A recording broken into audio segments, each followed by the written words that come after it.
Welcome to GlideChat, where we give you the rundown of all things ServiceNow. Let's talk about the now, right now. Welcome to another edition of GlideChat. My name is Ohad Kushner, and I'm GlideFast's Chief Delivery and Customer Officer. And I'm speaking to you from Waltham, Massachusetts today. Pleased to welcome David Packer, who's a colleague, an old friend, and a neighbor. Welcome, David. It's good to see you, Ohad. Thank you for having me. You bet. So, David, tell us a little bit about your role at ServiceNow. What brought you to the company? What do you do today? Sure.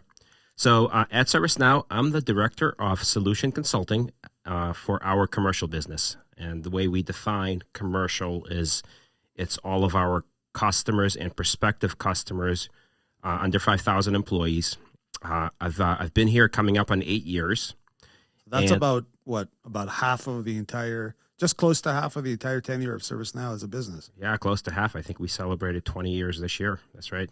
Wow. Yeah. What version was that when you came in?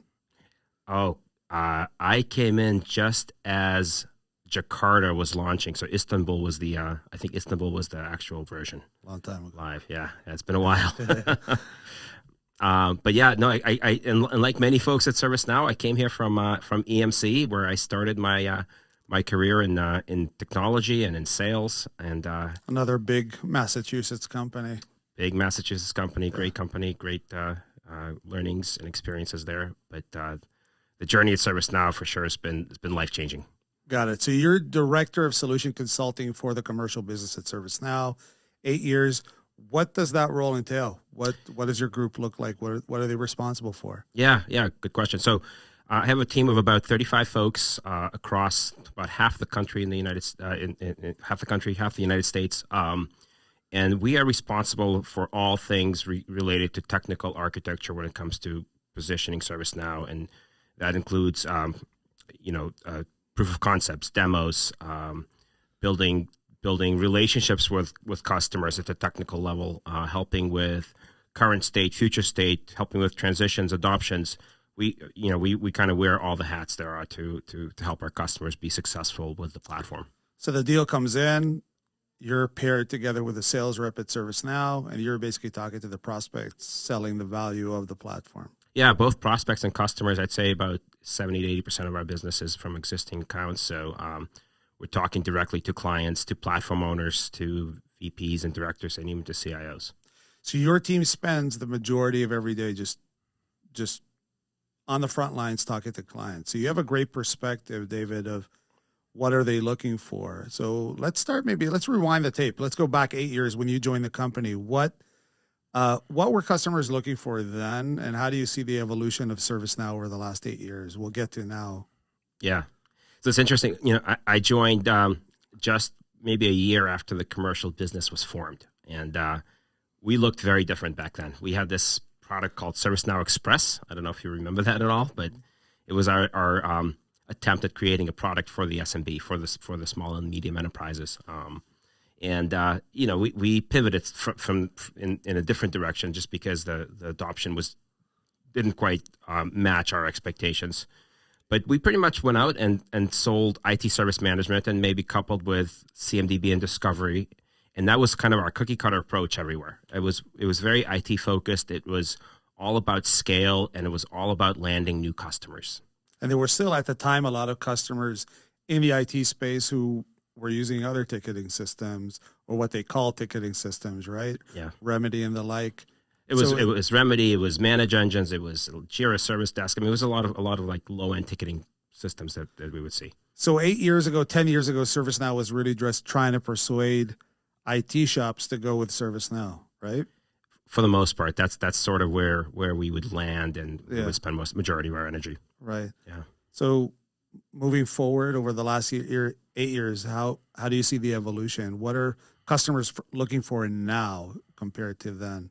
Well, I think since then, both ServiceNow as a platform has evolved tremendously, but also the ecosystem and the IT sector in general has exploded in terms of modernization of technology. And so now the majority of our energy, majority of our time, we're talking to customers about how to solve their challenges in the business. And I think especially with the explosion of AI in the ecosystem today, everyone is trying to figure out how to leverage AI, how to leverage technology to streamline their business operations, grow the revenue streams, make things more cost effective. And customers, businesses in general, are starting to realize that this is not it's not a nice to have, it's a must. If you want to survive, you have to become a technology company. You have to be technology centric. And we are fortunate enough to have the right platform and be there at the right time to help our customers get there. So that's what I noticed when I was working with you at ServiceNow too, is we were at the cusp of customers starting in the IT space, starting to expand, like you said, into the lines of business, industries, verticals, right? Beyond just their traditional IT.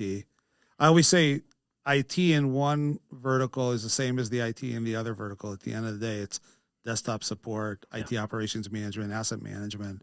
But then you get into the lines of business, it's a completely different animal, right? Yeah, absolutely. Especially when you and I work together in the telco space, it's once you start to get into the managed services component of telecommunications companies, and we have such a distinct value proposition there. It was incredible to see the change that we brought and how we were able to streamline and help our customers become more successful running their business, more efficient, and actually open up new revenue streams with the telco product. Right. So AI is big. How often do you use that term? Every single day, or your team does? If I had 10 cents for every time I used it in the last 30 days, I'd be a millionaire. Got it. Yeah, it's for sure. It's everything. Everyone's talking about it inside and outside the ServiceNow ecosystem. Obviously, we are innovating faster than I've ever seen us innovate before in this space. We're not even waiting for major releases. There are store releases happening monthly.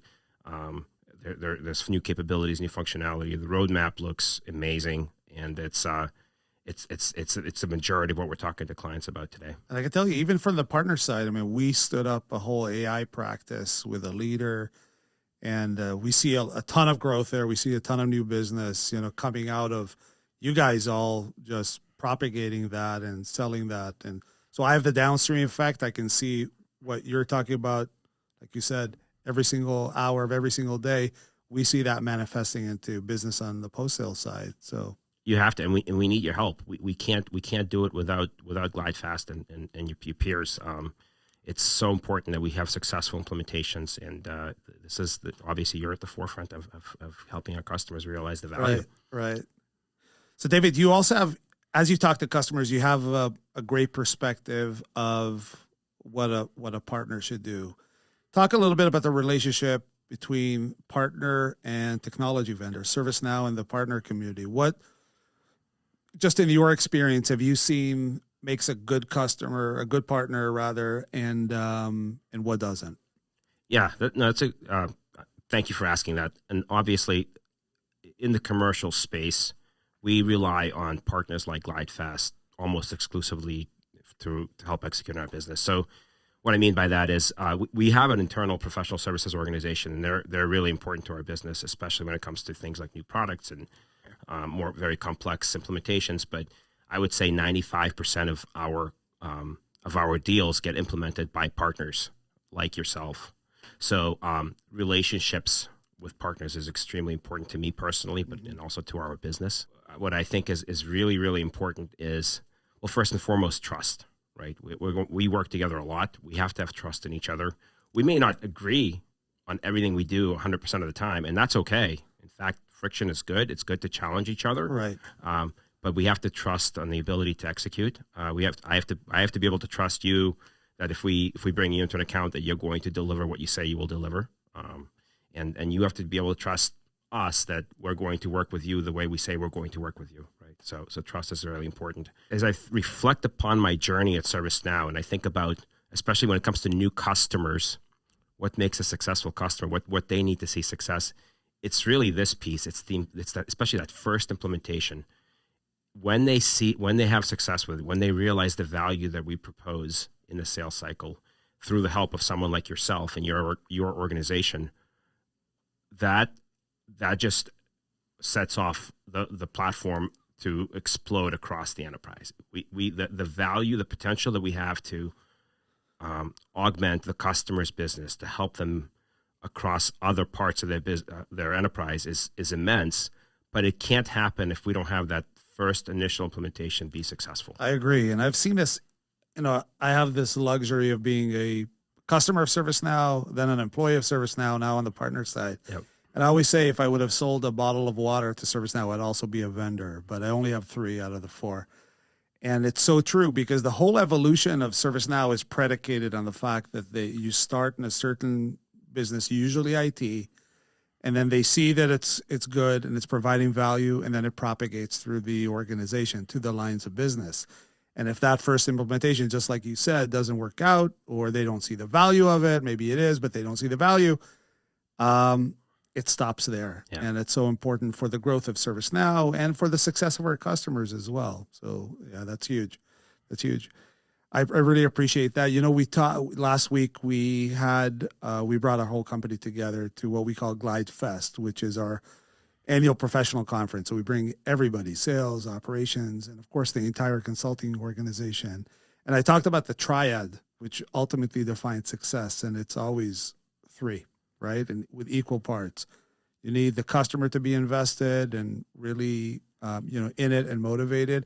You need a great technology, which is ServiceNow as a platform, and you need a terrific partner. And when all of those 3 work at balance, you get, customer gets success. So last question for you. You've worked around GlideFast. You've been around the ecosystem for 8 years. I think you've known GlideFast for just about as many years, right? Yeah. So tell us, kind of what's your impression of GlideFast, and how have you seen the years kind of working with us, working out? Yeah, so I'll start by sharing a quick anecdote. So I actually started working with GlideFast. It was with Mike Lombardo, your founder, and our first interaction was probably going back 7 years ago, and it was in a difficult situation. Which I think how great relationships form is when you have a tough situation and you work together to resolve it, and you come out, it comes out as a success. Right. That's how great partnerships and great relationships and trust gets built. And that was exactly how this happened. We had a tough customer implementation. I think it was at the time ITBM, and it just was going sideways, and we needed help. So it was at a point where I needed to escalate it up the chain, and I called Mike and asked for some help, asked for a meeting. We discussed kind of what the situation was, what the customer's impression was. And Mike just said, I got you. We're going to get this done. We're going to get this fixed.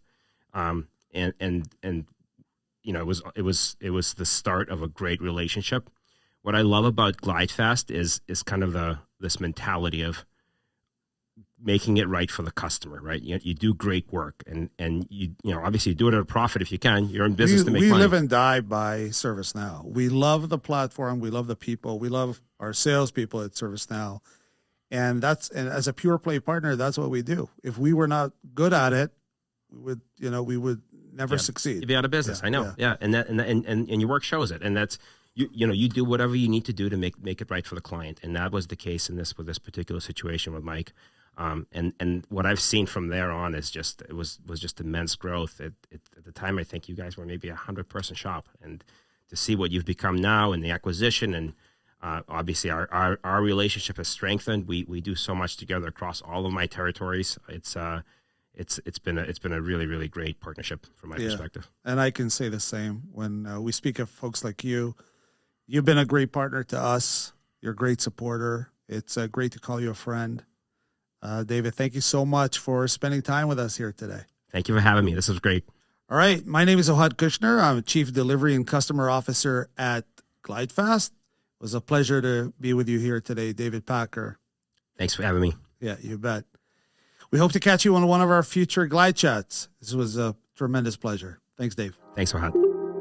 Do you have a topic in mind that you'd like to discuss? Reach out to us at glidefast.com and subscribe to our podcast for new episodes.